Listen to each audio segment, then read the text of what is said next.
Good afternoon, everyone. Thank you so much for joining us for our first READI Special Populations Roundtable Talk of 2024.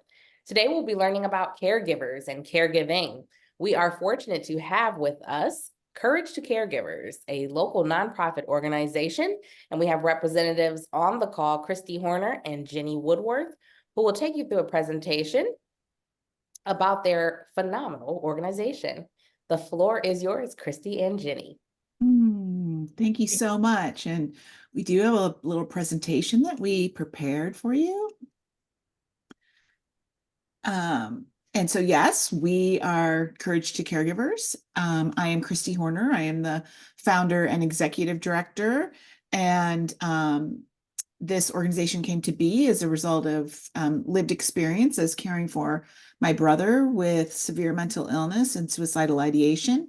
I've come over the many years since then to care for many different relationships, people, diagnoses in my life. And I am now a certified family peer supporter in the state of Ohio, and Courage to Caregivers is very proudly credentialed and certified with Ohio Mental Health and Addiction Services as a peer recovery support organization, providing individual and family peer support to families. Jenny, I'll let you introduce yourself. Sure. Thanks, Christy. I'm Jenny Woodworth, licensed independent social worker in the state of Ohio, and I serve as our director of programs. I do not have a family connection as a caregiver, but I am I can proudly call myself a professional caregiver, as maybe some of those of you that are watching this video now can also call yourself one of those. So someone who is a counselor, social worker, nurse, people who are in the caring business, and it can feel some of these things that family caregivers can feel and experience. So thanks for having us. So we are going to be sharing the slide deck with you, but we want to do an overview of our programming, our special population, which is caregivers. And we're going to start with talking about our mission, which is to provide hope, support, and courage to caregivers and loved ones of those living with mental illness. During the time of this recording, we are in a strategic planning process because our mission is fluid in some ways. We have, since we started, have really been focusing more and more on the caregiver as opposed to the person they're supporting. And that happened very quickly after we started providing services, because caregivers are a population with distinct needs. And there are themes for caregiving and caregivers, meaning it doesn't matter if I'm supporting a parent necessarily, or a child or an adult child. I mean, it matters, but my needs will be very similar to someone else who is also a caregiver. And again, looking less about diagnosis. So if I'm supporting someone with bipolar disorder, or even supporting someone with, a severe chronic illness, those have become less important to us as we really seek to hone in on the wellness and coping skills of the caregiver. So again, a mission, and this is where we started, and we're growing from here. And I just want to add quickly that many of the people that we support and that we meet out there, and there's a great statistic out there that it's between 50 and 60% of all caregivers, and these are unpaid family caregivers to someone that they are caring for, do not associate or identify as a caregiver. So that has made it really hard sometimes to find, do I fit with your mission? Do I fit with your programming at Courage to Caregivers? Because I am just a sister, just a daughter, just a mother, doing what I'm supposed to do. And you're going to hear more about that when we get into our personas here in a minute. Great concept, because again, that is part of our work, is telling people, you might need special support. It isn't just your role to do this. You're a person with needs as well. So please. And so as we look at what is the problem that we were trying to solve when we launched Courage to Caregivers, essentially the problem is compassion fatigue leads to caregiver burnout. We like to say we're in the caregiver burnout prevention business. And yet Jenny and I would both tell you that everyone who calls, signs up, shows up, they're already there. And so we're really more in the recovery business, helping caregivers to reclaim. And as you can see this famous quote here, that we use, it's famous to us, I should say, that Dr. Elisa Eppel and her research has found that the stress of caregiving has been found to take 10 years off of a caregiver's life. We also know that there's a lot of great researchers at CASE already studying caregivers and the effects of caregiver burden, the effects of stress on a caregiver's health and wellness. But what we share with our caregivers that we support is that we're here to help them get those 10 years back. It doesn't have to take 10 years off of our life. And so what we do is give them and equip them, empower them to better cope and manage the stress of caregiving so that they can get those 10 years back. And we do like to define compassion fatigue and caregiver burnout, knowing that it can strike quickly, compassion fatigue, and burnout is really, it's that long haul of being a caregiver that takes its toll very slowly on an unpaid family caregiver's health and wellness. So yeah, I think, what's the solution here? Caregiving is stressful. And, when Christy and I really started working on, what are solutions here? I think at first we were like, well, we're going to make caregivers less stressed. And that wasn't a thing we were going to do. We instead have kind of pivoted to, we can't do that for you. We have, programs we're going to talk about in a minute. But they are an hour or a little more a week that they're touching these really challenging lived situations that folks are in. So we can't remove that stress of caregiving, but we again focus on empowering them towards greater resilience as they learn to cope and manage with the stress of caregiving. We are fans of the 6 domains of resilience. Many of you watching this will probably be familiar with those. We're such fans that our curriculum is based on these domains as we work to support caregivers in empowering them towards that greater resilience. We also utilize the first iteration of our curriculum. You'll see in a minute, we'll go through our themes and topics with you. The first iteration was based on the 8 domains of health and wellness. And you'll see lots of odes to that, in addition to these domains of resilience throughout our curriculum of our own design, theme, and topics. So when we look at caregivers taking better care of their health and well-being, essentially self-care, it's looking at that. We looked at that through the lens of 3 programs. We actually did a market research study in 2017. Then we created 6 program models based on the results of that survey and sent those to focus groups. The focus groups help us flush out the top needs of caregivers in this area. And we identified 3 main programs to roll out as a pilot in 2019. And we're now headed into our 7th year of programming here at Courage to Caregivers. So the 3 programs have remained the same. One has morphed and pivoted slightly, but breathing meditation, we are literally teaching caregivers how to breathe. We teach strategies that will help that to be most sustainable, because we know that your breath is with you at all times, and your breathing becomes the most portable, sustainable form of self-care that we can have. And yet, as caregivers, we're often breathing in the wrong way. So we teach them the right way to breathe. We put all of that information out on YouTube, and it's meant to be shareable for caregivers everywhere. We also run what we now call group coaching sessions, essentially like very much like a support group, but not traditional in any way, in the sense that we have group norms that guide the discussion based on our curriculum every single week. And we have professionals who lead those conversations in a very professional way versus a peer-led support group. We also offer family peer support in 2 different versions. One is trained through our own program of basically training our caregivers to be good listeners. And we match caregivers based on their relationship of care and the care recipient diagnosis, and send those peers off on their own to support each other. And then we also have the certified family peer supporters like myself and 2 others within our agency, providing both individual and in group settings that family peer support we are certified through Ohio Moss. Great, thanks, Christy. I think looking at this on your own as you receive this slide deck will be helpful. I just want to highlight a couple of things here. I think Christy just kind of alluded to that with breathing meditation. But the third bullet point here, promoting portable, sustainable coping strategies for stress and health and well-being. That to me, that's one of my favorite goals and objectives. I think it's one thing to say, okay, you're stressed, sorry about your luck. Not that we would ever do that, but to provide those tools that are in the moment.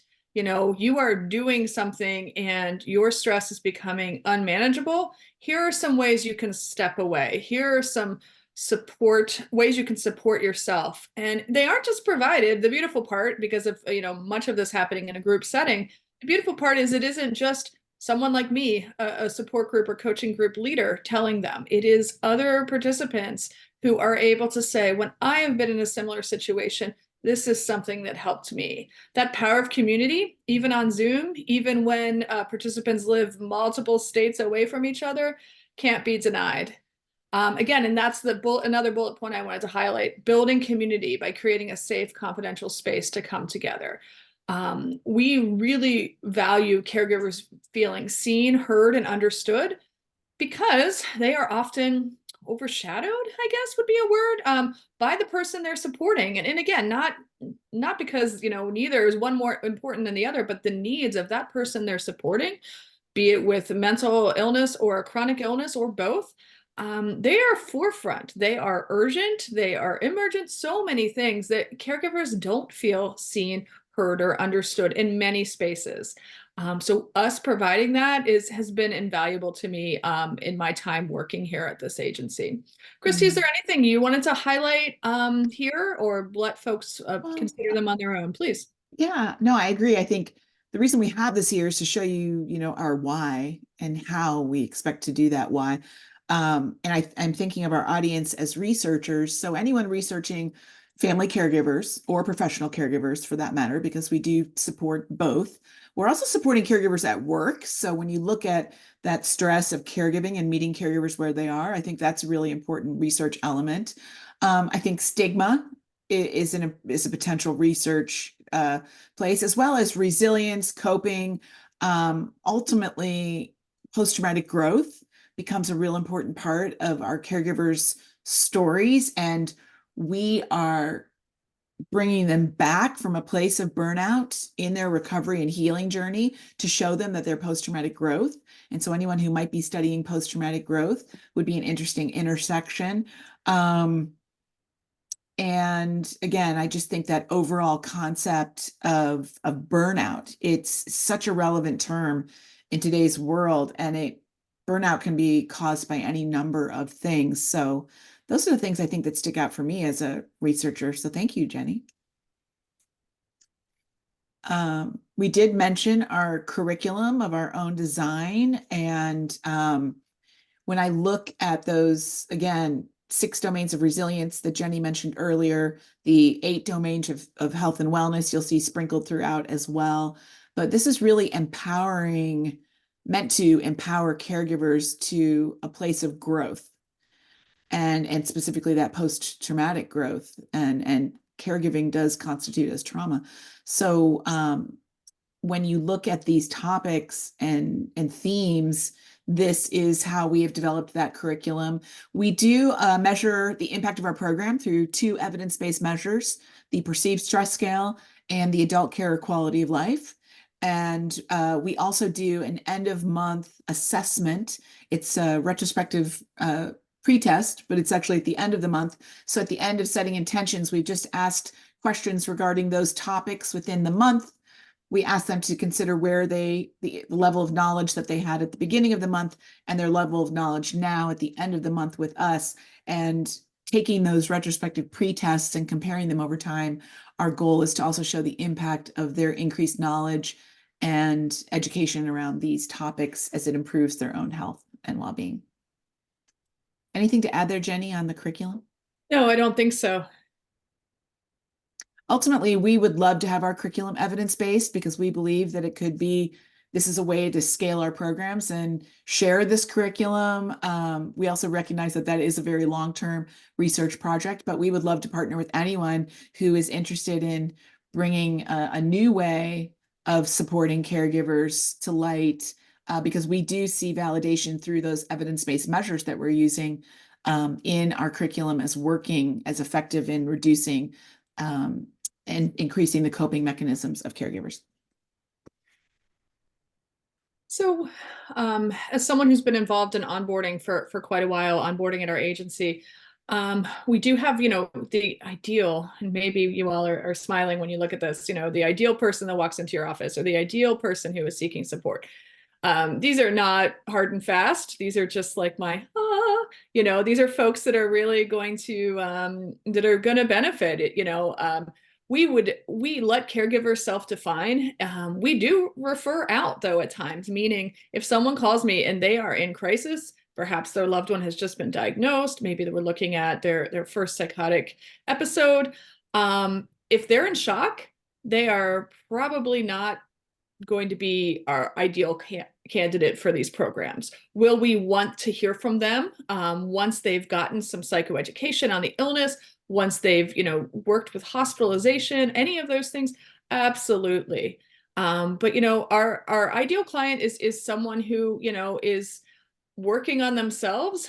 Many of our clients are actively in therapy, which is to me a really sweet spot. This is a supplement. I often bill at, our programming can be a supplement to your individual therapy as well. That we're working with folks who are kind of, now what is often what I say, that they are like, okay, this is a long haul. Caregiving is a long haul for me. Many, many years or decades. This is what I'm facing. So what's next for me? How can I support myself while I'm supporting my loved one? These are the folks that are going to benefit, in our working opinion, the most from our services. Not everyone's going to hit every one of these hash marks or bullet points, but these are our ideals. Christy, more to add on this slide? Just that we do partner with many local, regional, state, and national organizations to refer out to those places where they can get a solid understanding of their diagnoses. And as peer supporters, we help them to navigate those systems of care. So we don't just say, hey, good luck. Like Jenny said, we give them those tools, give them those resources, and then just remind them that when they're ready, we're here for them to help get those 10 years back.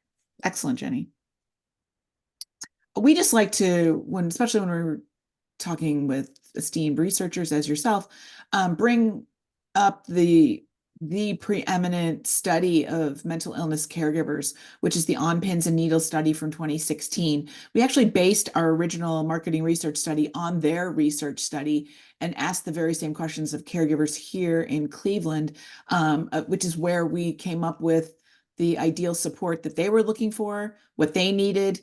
I would say anything we do that might be considered new, it always starts with a needs assessment. And so that was saying, what do you need based on this national study? And from that study on Pins and Needles came this fantastic circle of care. And we utilize those resources in our tools also. So, I mean, what we've done so far is we're hoping to convince you that caregivers need their own support network and need attention from programming, from researchers, to really help them reduce compassion fatigue and prevent caregiver burnout.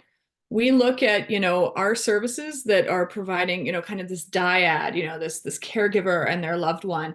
The services we're providing that caregiver are going to ripple out into communities, into society. I don't think I'm too bold to say, because we are helping those folks who have those huge caregiving hearts to support themselves and be better copers as they support the person that they are caring for. So that's the ripple effect has been dear to us this term. We've used it in presentations, we've used it in programming, all of those things. And so we look at this, the work we do as having effects beyond that dyad.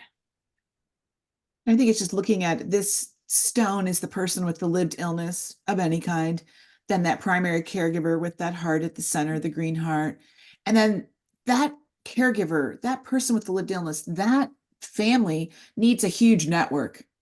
And we're here to advocate for that caregiver to increase their support network when they might feel very much alone. So we set about using a design thinking process to create and an empathy mapping to create unique caregiver personas.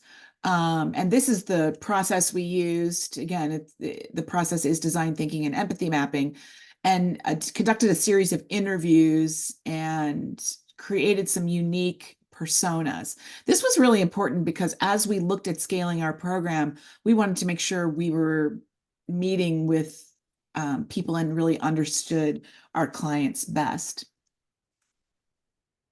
Yeah, so these are some of the things we asked. What do caregivers need, say, think, do, and feel? We did a series of interviews. Kind of as a side note, we ended up doing doing more interviews. We started with some initial caregivers, and some of the feedback we got was like, oh, these caregivers have it all together. Look at them. So we were like, ooh, all right, we need to be vulnerable here and ask for some more interviews, ask for some folks that maybe aren't coping as well as we, our initial interviewers. We have these, like, some of our volunteers, we were like, oh, beautiful, they've been caregiving for 25 years, they got this.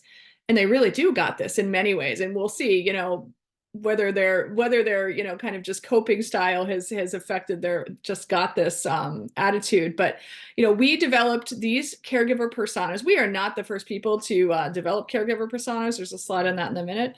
But these are the themes, the personas that we were seeing, and the caregivers that we interviewed, and the caregivers that we work with today. And these personas really still work to kind of color our programming to tell us, what are our next steps as we consider the types of caregivers that we work with.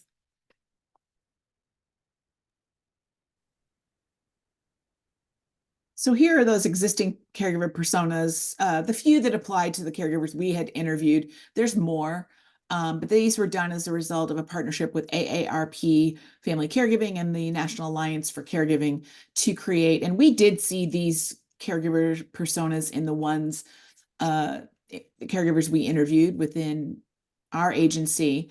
And so when you look at the fact sheets and what we're seeing here, that typical Gen X caregiver, a typical and typical very much in those in quotes, right? Because you've met one caregiver with this persona. The typical high intensity caregiver and the typical no choice caregiver. And I would say we see of all of these, we probably see the most in the high intensity no choice category. And when we see that no choice caregiver, I just want to point out that while we do talk about being in the caregiver burnout prevention business, we've recently been advised of the stigma of burnout that exists out there. We worked with a small class at Kent State University, and they did a study that showed that there's actually some stigma around that, because those caregivers they interviewed said, you know what, it's a higher calling. It's an honor and a privilege. We're doing what we're supposed to do. I am just a daughter, just a mother, just a sister. And so they were absolutely burned out. They didn't want to talk about being burned out because they were doing what they were supposed to be doing.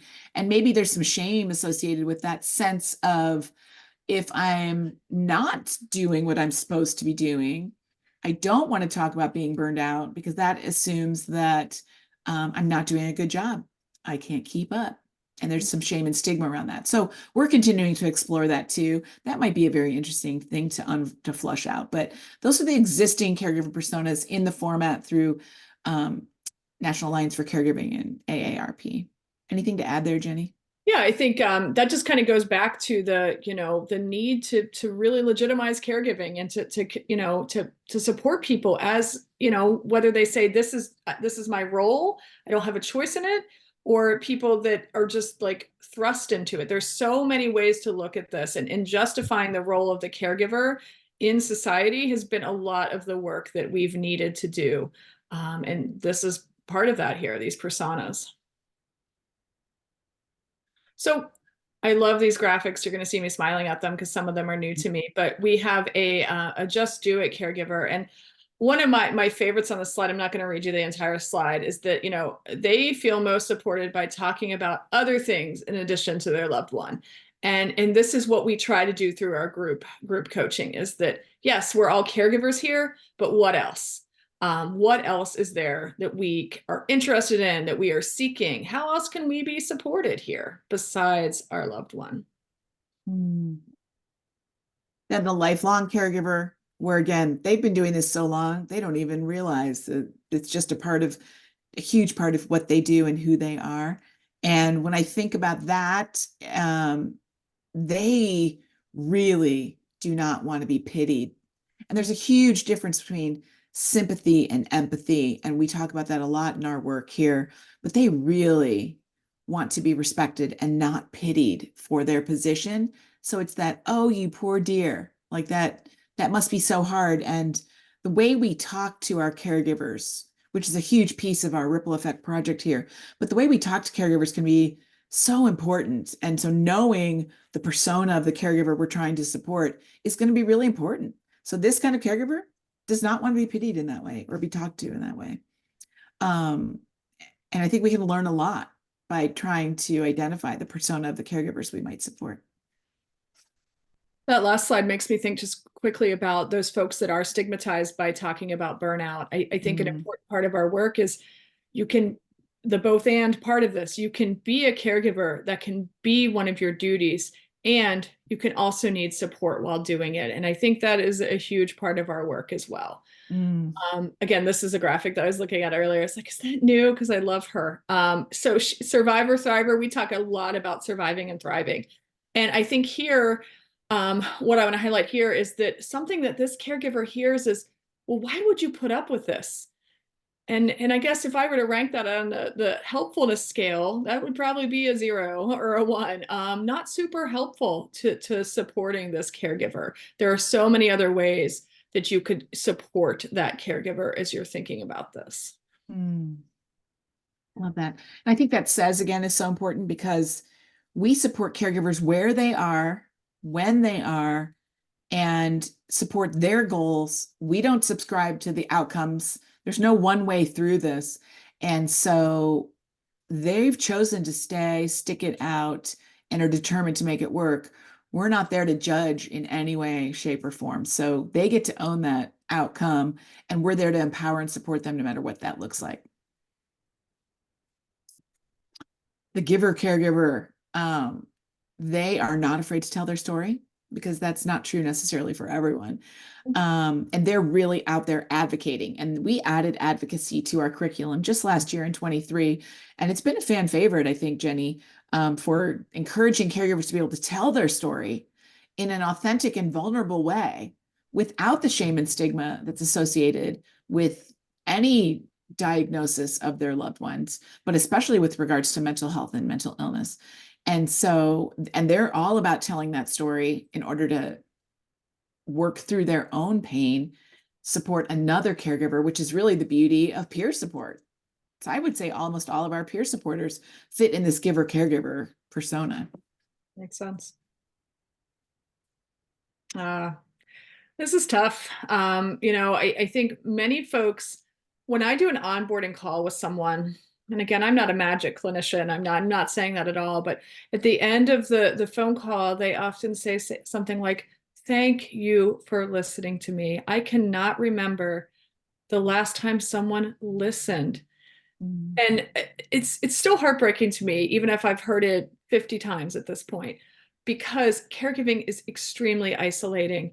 There's so many demographics that I could talk about here, but overall, it is an isolating experience because you sharing the story of your loved one can be extremely challenging for stigma, for privacy reason. So really, caregivers are isolated in so many ways.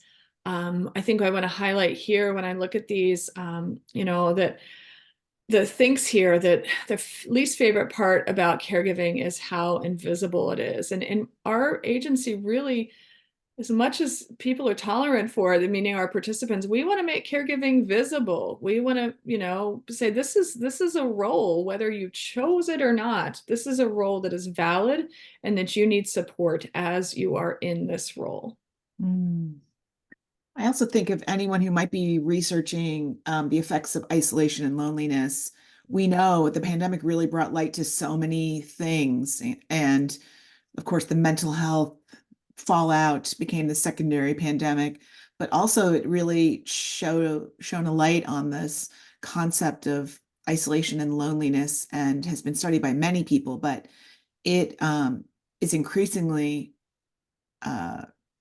hazardous to our health. And they just did a study here in Cleveland about being one of the most isolated and lonely cities in all of the US. So I'd love to turn that around. Yeah. Team of one caregiver. I might know this caregiver here that and it is just a part of our identity, a part of who we are. You see someone and you're like, "Ooh, you're a carer," right? Like you were just born to care. And so and I'm not gonna lie, when I'm a team of one, I can get a whole lot more done in relationship to my caring than when I feel like I have to include the entire family. So and yet that's not sustainable for the long run. So being willing to ask for help, really hard. There's a lot of shame around that for this kind of caregiver. And that concept of no one else is going to do it the way I will, or in quite the same way. So it's about helping people to bring others in. Anything else, Jenny, on? I think one of the things I like about this slide is the thanks. There is not an off switch for the caregiving life. I think when we first started talking about respite or God forbid vacations as self-care, and again, this is way back in the day when we started, that we changed that thinking and that talk pretty quickly, because that off switch is non-existent for some folks, especially this team of one caregiver. So true. So this is another one that's hard to see, this no way out caregiver. I think the thing I want to highlight here, and we see these folks often, is that they don't actually see action, but they hear plenty of advice. We coach our volunteers to not offer advice, to offer lived experience, but not offer advice that isn't helpful in this situation. So that is one thing I could highlight here. Christy, any other thing you want to say about the no way out caregiver? No, it's just right. Tough one. Oh, I actually, real quick, sorry if you don't mind going back. I think something I hear a lot is that being supported, a way to support this person is action. So feels most supported by being able to delegate hard decisions. And that's some of the work we do, is when we work with these no way out caregivers, we're able to say, hey, who in your life is really good at doing taxes? I'm sure that person exists. I don't know them, but who could take this on as you're supporting your parents? Who could take this one bit off so you do not have to do taxes this year? So that's some of the coaching we do when we work with this type of persona. Please, Christy, you could go on. Thank you. No, right. And I think that speaks to just capacity, is the way I look at delegating within our own family as we care for others. Is just, this is what's in my capacity, but I can't, the need is immense. So I can't meet the complete needs of the people I care for, but I can take on this capacity, and then being really clear about, and it goes back to boundaries, but being really clear about what my capacity is and is not with regards to my caregiving. And it's different for each relationship. But we want to be a resource to you. We want to connect. We would love, to partner with anyone looking for a research project on caregivers, on social enterprise, on stress, on coping, on post-traumatic growth, on resilience, on anything related to what we've shared today. We want to be a resource to you. Maybe you're a caregiver. Maybe you know a caregiver and you would love to, you can be a part of a ripple effect for a caregiver in need. So we're here to support you and welcome any questions. Thank you so much, Christy and Jenny. That was a fantastic presentation. I definitely learned a lot as a mom of 3, and I could not agree more that we often underestimate who qualifies to be a caregiver. And to hear that you were so inspired to create this resource for our community is just phenomenal. So I do have a question. When we think about the scientific community and high pressure academia and just kind of the things that are in the headlines that you might have seen as you were developing your presentation and kind of thinking of the context of working with researchers. What are some strategies that you have for our research community, kind of as individuals who may be caregivers, navigating caregiving responsibilities and being a part of this kind of high pressure system? Oh, and I'm so glad you asked that, because we actually have partnered with Elizabeth Click and the Case Wellness Center as part of their Mental Health Matters series for the last few years, and have been presenters there talking about preventing caregiver burnout. So it's a really good question. And I think when we look at preventing burnout, some of our favorite coping tools, well, first of all, it's understanding your stress. Where is your stress originating from? What are your stressors? What is causing you stress? And just understanding and sitting with that for a minute, and being able to articulate that is always a good place to start.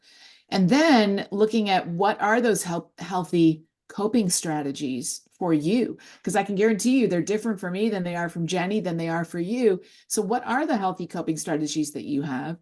And we both have a few. And so I think Jenny has done a presentation on boundaries before. Jenny, you want to talk about how boundaries can be a healthy coping strategy?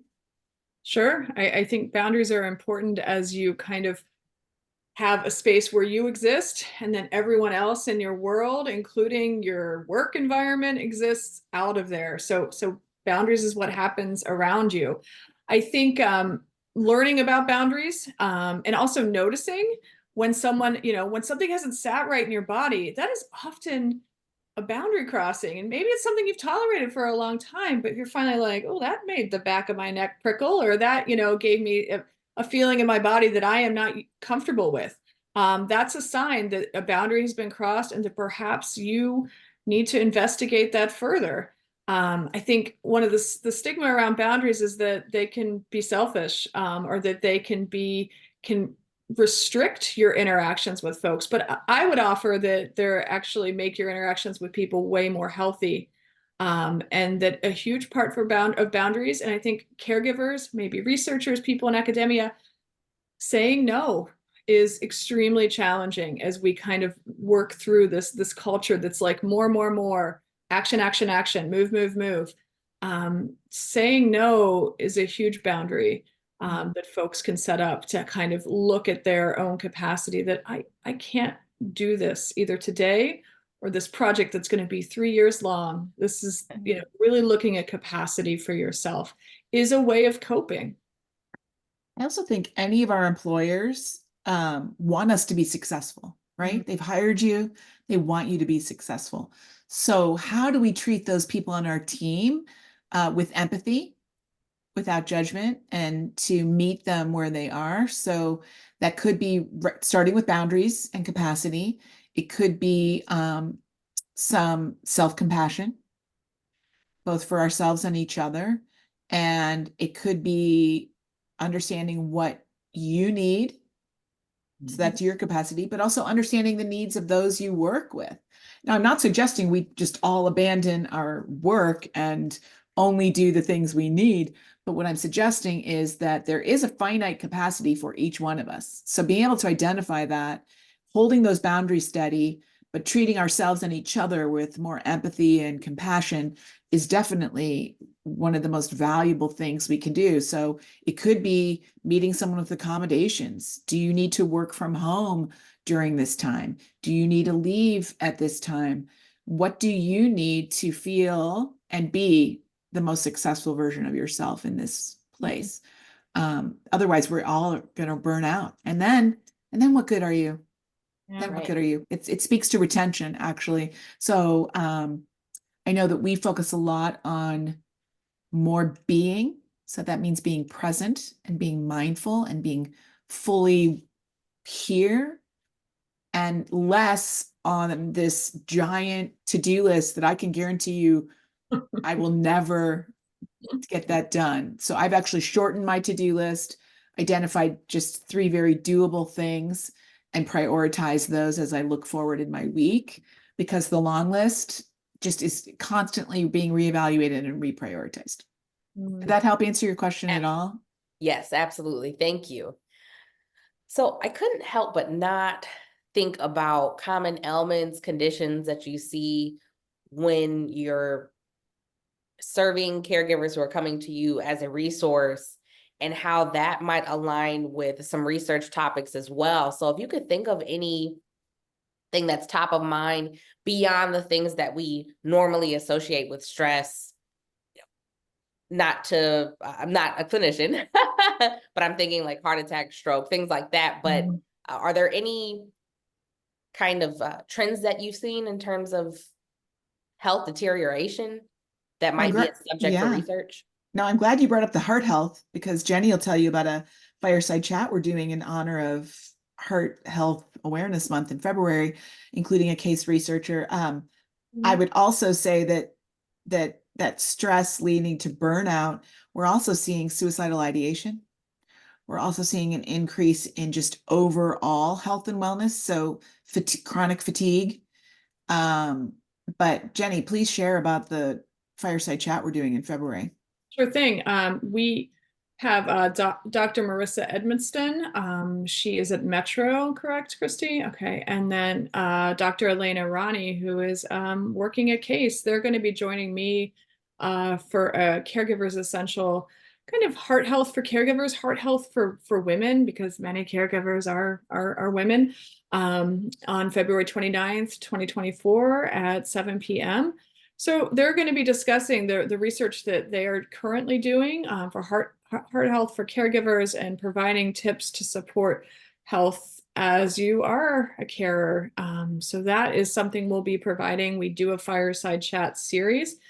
I think in addition to heart health, I think, many, if not all, of our caregivers come to us with their own mental illness, whether that's been exacerbated by caregiving or not. That, we used to collect different types of information, but now we're really focusing on that, that caregiver, and many of them answer that question, do you have your own mental illness? Many of them answer that with depression, anxiety, and some more severe mental illnesses. So I think that is kind of coexisting as caregivers as their own diagnoses, which can come with a whole myriad of challenges. You also have a PTSD, which as a result of the caring, right? So I think before I dove in and started Courage to Caregivers, reserved trauma, the word trauma, for the big, like when you think big T trauma, right? And yet it has been proven that the stress of caregiving, especially for someone with an inconsistent illness over a long period of time, constitutes as trauma. And yet I didn't associate that with my own side effects. So PTSD is a more and more prevalent diagnosis among caregivers. Wow. Thank you. And we would love to share your fireside chat series with our listserv. So we'll be sending that to the group and beyond after this webinar. Any final thoughts for the group? No, we were just thrilled that you reached out after meeting us and thought to include us in your fabulous series. And we welcome anyone to connect that might be interested in chatting or seeing us as a resource. So thank you. Thank you, Christy and Jenny. It's been great learning about Courage to Caregivers. And what can you do today? So you can schedule a READI consultation at spark.case.edu. That's research, equity, accessibility, diversity, and inclusion. We'd love to chat with you about potential research ideas that were hopefully sparked by this webinar. You can sign up to attend future programming and join our listserv and review CTSC DEIA resources. Thank you so much for joining us, and we hope to see you next month. All right. Take care.